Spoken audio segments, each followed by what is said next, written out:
In the US, we have more people serving life in prison than we had in prison in total back in 1970. What do we do when a young person causes harm, especially criminal harm?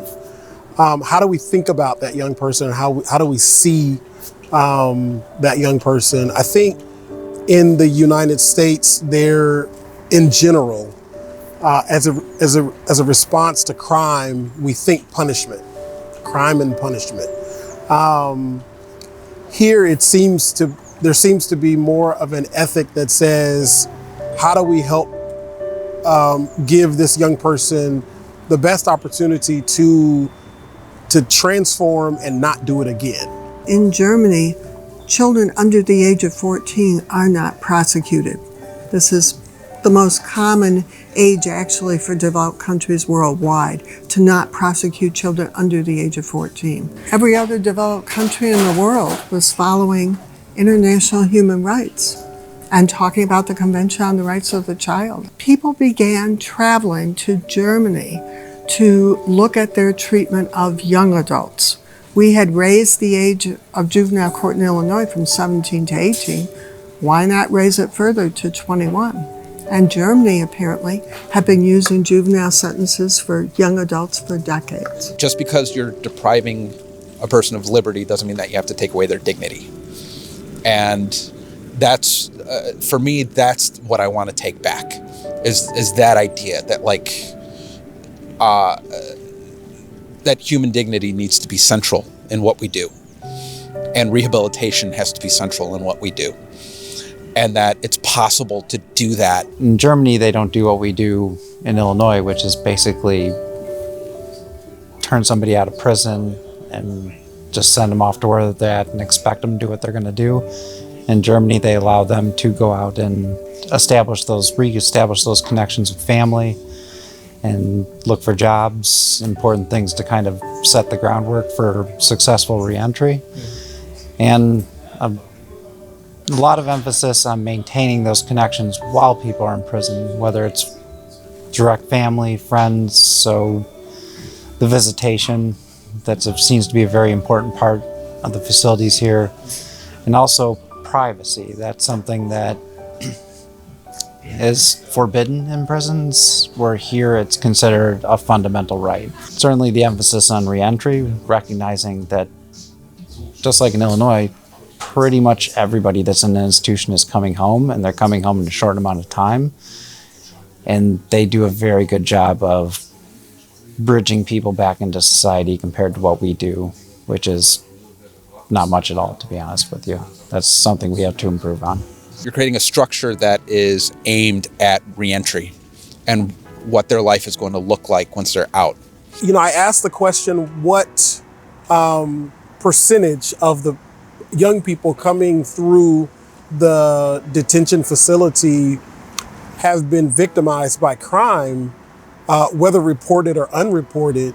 And the director cited a study, a field study, in the order of 92% of the young people.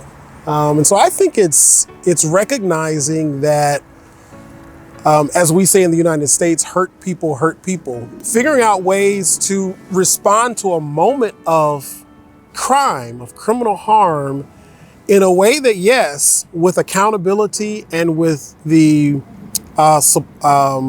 with an eye towards public safety, respond to that moment of harm as it has happened to a person, but doing it also in a way that addresses the harm that has happened to the person who has caused that harm.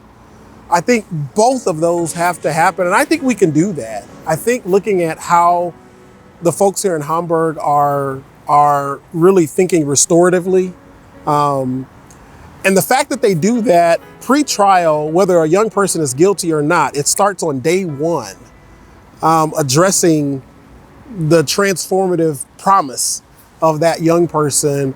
I think it's super important. And those are some things that we can do. And that's just a matter of will and just a little bit of creativity. The other big difference in Germany and across Europe is that people don't carry the same kinds of criminal records that we do in the US. So when you get out, you are done. And that's a huge, huge, huge difference. You can really move on with your life. You know, it will take seeing the world differently, seeing people differently, seeing ourselves differently as a nation. You can treat people with dignity and respect and still have safe and secure institutions. It's unfortunately mischaracterizes this dichotomy where you can either have one or the other, and that's just not true. It was so startling for all of us to speak with these German officials, to go in these German institutions where we'd all been in U.S. prisons for so long. The outside looked the same, but the inside was a different world, a different culture. It was all based on human dignity, respecting each other. I mean, fundamentally, if we don't respect each other, if we don't grant everybody human dignity and human rights, well, what kind of a society, what kind of a world have we created?